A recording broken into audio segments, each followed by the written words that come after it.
မင်္ဂလာပါရှင်နလပိုင်းအတွင်းတနင်္လာသားသမီးများရဲ့တလတာဟောစတန်ရေဘူးရဟောစတန်လေးကိုတင်ပြပေးပါမယ်အဲ့တော့ဒီလမှာတနင်္လာသားသမီးလေးတွေပညာရေးနဲ့ပတ်သက်တယ်ဆိုရင်ကတော့ထူးခြားအထောက်ရမယ့်ကာလတွေလို့ပြောချင်ပါတယ်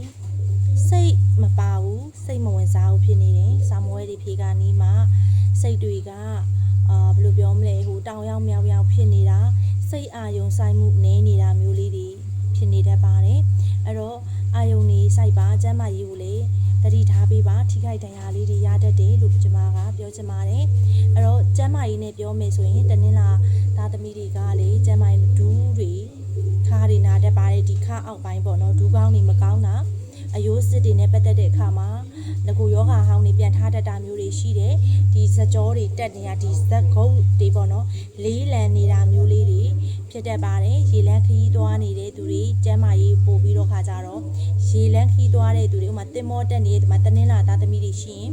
ခါးတွေနဲ့ပတ်သက်တဲ့ဟာမျိုးတွေတတိထားပေးပါအဲ့ဒါလေးကိုလည်းမှားချင်ပါတယ်ပြီးတော့မထင်မဲ့ဘဲနဲ့ခီးသွားလာရတာမျိုးလေးတွေမရည်ရွယ်ဘဲနဲ့ခီးသွားလာရတာမျိုးလေးတွေဒါမျိုးလေးတွေလည်းဖြစ်တတ်ပါတယ်ရေနဲ့ပတ်သက်တဲ့ခီးတွေကိုသွားလာရဖို့ပို့ပြီးတော့များပါတယ်ငွေကြေးအနေနဲ့ပြောမယ်ဆိုရင်တော့ပေါ့နော်ကိုကဘယ်လိုပြောမလဲငွေကြေးကံကငကိုကမကောင်းဘူးဆိုရင်အခုကာလမှာပြန်ကောင်းလာနိုင်တယ်လို့ပြောလို့ရတယ်ငကိုကကောင်းနေရဆိုရင်တော့အခုကာလလေးမှာငွေနည်းနည်းရက်တန့်သွားတာမျိုးလေးတွေဘာမှမသိအကြောင်းမဲ့အဲ့လိုဝင်ငွေပြုံးကနေရက်သွားတာမျိုးတွေဖြစ်တတ်တယ်အရင်ကဝင်ငွေနဲ့ပတ်သက်ပြီးတော့နေခဲ့တဲ့သူတွေဆိုတော့ဒီကာလမှာ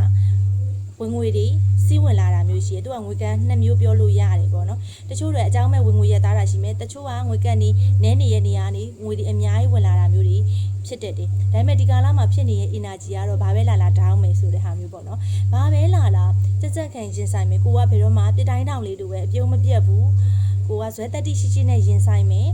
ဘာပဲလာအကောင်းဆုံးစူးစမ်းမယ်လောက်ကင်မယ်ဆိုတော့အင်တိုင်းအားတိုင်းစိတ်သိခွန်အားသက်တွေနဲ့ဖြစ်နေတယ်အလောက်ကင်အသက်တွေစတင်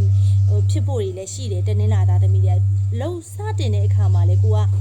တကယ်ကိုပေါ့နော်အရန်ကိုပျော်ရွှင်နေတာတက်ကြွနေတာအဲ့အလုပ်တက်ကိုအရန်ကိုခွန်အားတွေအပြည့်စိုက်ပြီးတော့ခါကြတော့လှုပ်ဆောင်မယ်ငါစူးစမ်းမယ်ဆိုတဲ့စိတ်ခံစားချက်မျိုးတွေဖြစ်နေလိမ့်မယ်လုပ်ငန်းဆောင်တာအနေနဲ့ဆိုအောင်မြင်မှုတွေရမယ်အဲ့တော့ခါကြတော့ကျွန်မပြောချင်တဲ့သဘောကအထူးသဖြင့်ငွေကြေးတလဟောမစစ်စင်းလာသေးဘူးဆိုရင်တောင်မှတေချာပေါက်ကလုပ်ငန်းတွေစတင်မဲ့သူတွေလုပ်ငန်းတွေတေချာပေါက်အောင်မြင်မယ်အသီးအပွင့်တွေခံစားရမယ်အဲ့ဒီလုပ်ငန်းကကိုယ့်အတွက်ကောင်းကျိုးချမ်းသာမင်္ဂလာဒီချိန်မှာလုပ်မဲ့လုပ်ငန်းကကိုယ့်အတွက်အနာဂတ်မှာပါကောင်းကျိုးချမ်းသာမင်္ဂလာကိုဖြစ်စေမဲ့လုပ်ငန်းဆောင်တာတွေလို့တေချာပေါက်ပြောလို့ရတယ်အခုမှအချိန်မှာလုပ်ငန်းစမှာမို့လို့ငွေတွေမပေါ်သေးဘူးဆိုရင်တောင်မှမကြာတဲ့ကာလမှာလုပ်ငန်းကအဆင်ပြေအောင်မြင်နေအခွင့်အလမ်းကောင်းနေအခွင့်အရေးကောင်းနေရမယ်တနင်္လာသမီးအမျိုးသမီးတွေဆိုလုပ်ငန်းဆောင်တာတွေမှာနာမည်ကုန်သတင်းကောင်းနဲ့ကြော်စောတာမျိုးတွေရှိမယ်အထူးသဖြင့်ဒီကာလမှာတနင်္လာသမီးတွေလုပ်ငန်းကိုင်ငန်းကိုပိုင်စီးပွားရေးမဟုတ်ဘဲနဲ့အများစီမှာလုပ်နေတဲ့လုပ်ငန်းကိုင်ငန်းတဲကတနင်္လာသမီးတွေဒီကာလမှာလူတွေရဲ့ချစ်ချင်းမြတ်တာတွေပြန်လဲရရှိတာမျိုးပြီးတော့ခါကြတော့လုပ်ငန်းအတွင်းမှာလုပ်ဖို့ကင်ဘက်တွေအတူအောင်မြင်မှုတွေရကြတာမျိုးနာမည်ကုန်သတင်းကောင်းတွေနဲ့ကြော်စောတာမျိုးဒါမျိုးတွေဖြစ်တတ်ပါတယ်အဲ့တော့မိသားစုအတွင်းမှာကြတော့မိသားစုထဲမှာအမျိုးသမီးဦးဆောင်နေတဲ့မိသားစုပဲဖြစ်ဖြစ်အမျိုးသားဦးဆောင်နေတဲ့မိသားစုပဲဖြစ်ဖြစ်ပေါ့နော်အမျိုးသမီးတွေကြောင့်မို့ပို့ပြီးတော့ခါကြတော့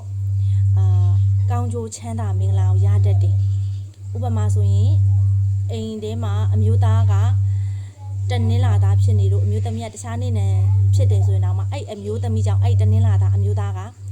ကောင်းကျိုးချမ်းသာမင်္ဂလာကိုရမှာဒါမှမဟုတ်ဘူးတနင်္လာသမီးကကို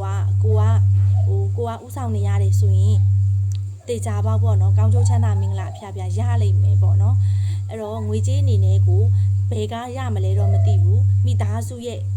energy အရာဆိုရင်ငွေကြေးတွေအများကြီးရလိမ့်မယ်ကိုလှုပ်ဆောင်ထားတဲ့အရာတွေကအကောင့်တွေပေါ်လာတာမျိုးအသီးပွင့်တွေခံစားရတာမျိုးအဲ့ဒါမျိုးလေးတွေဖြစ်နေလိမ့်မယ်အိမ်အောင်ရေးမှာတော့ပေါ့နော်စိတ်ပြအားငယ်နေကြတဲ့ energy လေးတွေတွေ့ရတယ်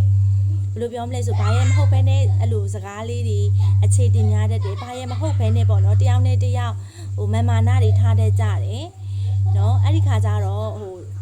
အိမ်အောင်ဘတ်တွေနဲ့တယောက်နဲ့တယောက်မမာနကြီးမထားပါနဲ့တယောက်နဲ့တယောက်ခွတ်လွတ်ပါမိသားစုတွေအေးချမ်းပျော်ရွှင်စွာနေထိုင်ကြပါလို့ပြောချင်ပါတယ်အဲ့တော့လူရမယ့်အရာတွေကကြတော့ရေတော်ပဲလူရမှာနော်ရေတော်ပဲလူရမယ်တနင်္လာသားသမီးလည်းပြီးပြီဆိုရင် तू က